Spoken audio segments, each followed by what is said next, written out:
আপনাদের নিশ্চয়ই মনে আছে এই বছর আইপিএল খেলায় প্রথম যে ম্যাচ হয়েছিল ইডেনে, কলকাতা বনাম ব্যাঙ্গালোর। সেখানে একজন ফ্যান খেলার শেষে দেখা যায় যে ছুটে গিয়ে বিরাট কোহলির পা জড়িয়ে ধরে এবং বিরাট কোহলি তাকে জিজ্ঞেস করে তোমার নাম কি এবং তুমি এখান থেকে চলে যাও, কেন সিকিউরিটি চলে আসবে। তো পরবর্তীতে সিকিউরিটি চলেও আসে এবং তখন বিরাট কোহলি বলেন তাদের সিকিউরিটিকে যে ছেলেটি যেন কিছু না হয়। তো এই বলে বিরাট কোহলি চলে যান। তো সেই ছেলেটি থানায় ছিল দুদিন, ছেলেটি ছাড়াও পেয়েছে। তো ছেলেটির মুখ থেকে আপনারা শুনুন কি বললেন, তারপরে আমি আসছি বিস্তারিত খবরে।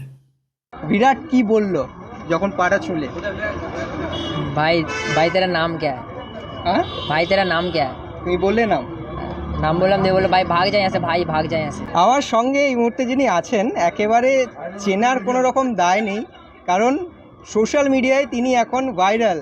ঋতুপর্ণ পাখিরা বিরাট কি বললো যখন পাটা ছুলে। भाई भाई तेरा नाम क्या है? হ্যাঁ, भाई तेरा नाम क्या है? তুমি বললে নাম। नाम बोला, नहीं बोला भाई भाग जाए यहाँ से, भाई भाग जाए यहाँ से।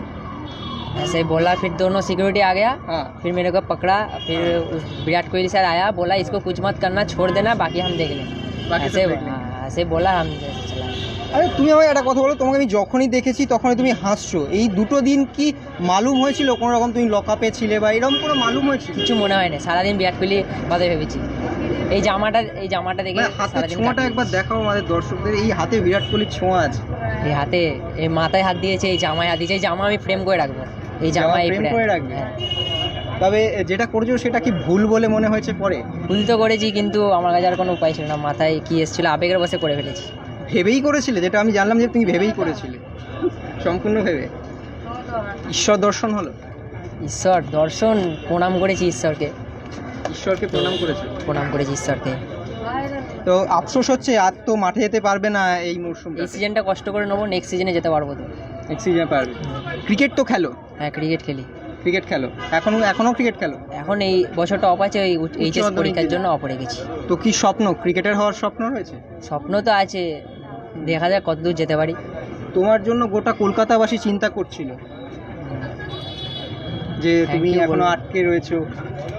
আমার আচ্ছা, বিরাট যদি জানে, আমি নিশ্চিত, কারণ তোমার যেটা হয়েছে, বিরাটের যারা ম্যানেজার রয়েছে তারা নিশ্চয়ই দেখবে, দেখেওছে। তো বিরাট কোহলিকে আর কিছু বলতে চাই এখান থেকে? স্যারকে কি বলবো, আমি বুঝতে পারছি না। স্যারকে বলতে চাই যে এরকম স্যার আমিও প্র্যাকটিস করতে চাই, তো আমাকেও একটু সুযোগ করে দেওয়ার, আমিও স্যারের মতো হতে চাই, এইটুকুই বলতে চাই, আর কিছু বলতে চাই না। ওকে। স্যারের ক্যাম্পে একটু সুযোগ করে দেওয়ার কথা। তবে আমরাও সাংবাদিক, ঠিক আছে, আমরাও মাঠে যাই, অনেক তারকাকে দেখি, কিন্তু একটাই রিকোয়েস্ট তোমাকে, বিরাট কোহলি তোমার জীবনের ঈশ্বর, ঠিক আছে, এটা সবাই করে। নিজের পড়াশোনাটা আছে, এরপরে কলেজেও নিশ্চয়ই উঠবে, সেই সমস্ত কিছু সামনে রেখেই বিরাট কোহলিকে সাপোর্ট করে। একদম। তো আপনারা ভিডিওটা দেখলেন, ঋতুপর্ণ পাখিরা যখন ইডেনে খেলা হচ্ছিল, প্রথম যে ফার্স্ট আইপিএল খেলা যেদিন হয় কলকাতা এবং ব্যাঙ্গালোরের মধ্যে, তো সেইখানে আপনারা দেখেছিলেন যে খেলা ঠিক শেষ হওয়ার পর একজন ফ্যান ছুটে মাঠের মধ্যে ঢুকে যায় এবং বিরাট কোহলির পা জড়িয়ে ধরে। তো সেই ছেলেটি হচ্ছে আমাদের পশ্চিমবঙ্গেরই ছেলে, তার নাম হচ্ছে ঋতুপর্ণ পাখিরা। তো তিনি সেখানে যাওয়ার পর বিরাট কোহলি তাকে কি বললেন সেটাও আপনারা ওনার মুখ থেকে শুনলেন। বিরাট কোহলি বললেন কি, ভাই তেরা নাম ক্যা হ্যায়, মানে তোমার নাম কি, আর তুই ইহা সে ভাগ যা ইহা সে। মানে তিনি পরিষ্কার বলতে চাইছেন যে তুমি এখান থেকে চলে যাও। ভাগ যা মানে আমাদের বাংলা ভাষায় এরকম নয় যে তুই এখান থেকে ভাগ, এরকমটা নয়, তুমি এখান থেকে চলে যাও, কেন সিকিউরিটি আরও আসছে, ধরে নিয়ে যাবে। তো ততক্ষণে সিকিউরিটিরাও চলে আসে এবং তাকে ধরে নেয়। তো বিরাট কোহলি সে সময় তাকে বলে, তাকে নয়, তার যে সিকিউরিটি যেখানে যারা তাকে ধরেছিল তাদেরকে বলে যে ইসকো কুছ মত করনা, বাদ মে হাম দেখ লেঙ্গে, মানে এর যেন কিছু না হয়, আমি পরে বুঝে নেব। মানে এরকম একটা ব্যাপার যে ওর যেন কিছু না হয়। যেহেতু ম্যাচ জিতেছে, বিরাট কোহলির মনে একটা আনন্দ রয়েছে, কেননা আমরা অ্যাংরি যদি প্লেয়ার জানি, অ্যাংরি প্লেয়ার বলে থাকি যে খুব রেগে যান, তিনি হচ্ছে বিরাট কোহলি। তো যদি ওই ম্যাচটা আমার মনে হয় যদি বিরাট কোহলি হেরে যেত সেদিন, তাহলে হয়তো উনি এত কথা নাও বলতেন এবং হয়তো চলেও যেতেন। যাই হোক, সেদিন তিনি আনন্দও ছিলেন, আর এই ফ্যান ছুটে গিয়ে তার পা জড়িয়ে ধরে। তো পরে সেই ছেলেটাকে যখন জিজ্ঞেস করা হয় যে তিনি কেন এই কাজটা করলেন, তো ছেলেটা বলল যে হ্যাঁ, পরে আমি বুঝতে পেরেছি, অবশ্যই এটা আমার ভুল হয়েছে, আবেগের বশে করে ফেলেছি। এটা কখনোই করা উচিত নয়। এটা আমি আমার ব্যক্তিগত মত বলছি যে কখনোই এরকম করা উচিত নয়। আর তো তিনি পরে বুঝতে পেরেছেন যে হ্যাঁ, এটা ভুল হয়েছে, তবে আমার কি ভেবেছিলাম আমি জানি না।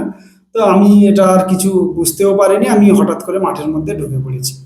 তো এরকম ভাবে আমরা পুরো ইন্টারভিউটা দেখলাম, এবং তো ছেলেটির বয়সও খুব একটা ভালো বেশি নয়, কেননা তিনি ছেলেটা উচ্চ মাধ্যমিক পরীক্ষা দিয়েছে। তো এই জন্য এই বছর তিনি ক্রিকেট খেলাও খুব একটা খেলেনি, তিনি বলছেন নাকি তিনি প্র্যাকটিস করেন। যাই হোক, জীবনে একটা স্বপ্ন তো থাকে, কিন্তু এইভাবে স্বপ্ন পূরণ করা আমার মনে হয় এগুলো বেআইনি। কেননা এইগুলো যদি দিনের পর দিন চলতে থাকে তাহলে খুব খারাপ সিচুয়েশন হয়ে দাঁড়াবে। তবে হ্যাঁ, আর একটা বিষয় দাঁড়ায় যে মাঠে তো প্রচুর নিরাপত্তা রক্ষী থাকে, সিসি ক্যামেরা থেকে শুরু করে, সিসি ক্যামেরা কথাটা আমি বলবো না, তার কারণ নিরাপত্তা রক্ষী তো বরাবরই তো ওখানে আছে। তো তাদেরও উচিত ছিল এই বিষয়গুলো একটু দেখার প্রত্যেকটা জায়গায়, যাতে কেউ না মাঠের মধ্যে ঢুকে পড়তে পারে। যাই হোক, ছেলেটি ছাড়া পেয়েছে। তো থানায় 2 দিন ছিল, তারপর তাকে ছেড়ে দেওয়া হয়েছে, এবং তাকে বলা হয়েছে যে যেন ইডেনে ও কিন্তু আর খেলা দেখতে পারবে না, এই মরশুমে আইপিএলে ইডেনে ও কিন্তু আর খেলা দেখতে পারবে না। বাকি অন্যান্য স্টেডিয়ামে যেতে পারবে, কিন্তু ইডেনে খেলা দেখতে পারবে না, এই মর্মে তাকে জামিন দেওয়া হয়েছে এই ছেলেটাকে। যাই হোক, ছেলেটা জামিন পেয়েছেন দেখে খুব ভালো লাগছে। তবে সবাইকে অনুরোধ করব, যারা যার ফ্যান হোক না কেন, সে প্রত্যেকটা, রোহিত শর্মা হতে পারে, বিরাট কোহলি হোক, সূর্যকুমার যাদব বা আর যারা রয়েছেন, কেউ চেষ্টা করবেন না যাতে এরকম ভাবে দুর্ঘটনা ঘটে যে মাঠের মধ্যে আমি হঠাৎ করে ঢুকে পড়বো আর তারপরে সিকিউরিটিরা এসে আমাকে টেনে নিয়ে যাবে। তো এই কাজগুলো করবেন না আপনারা।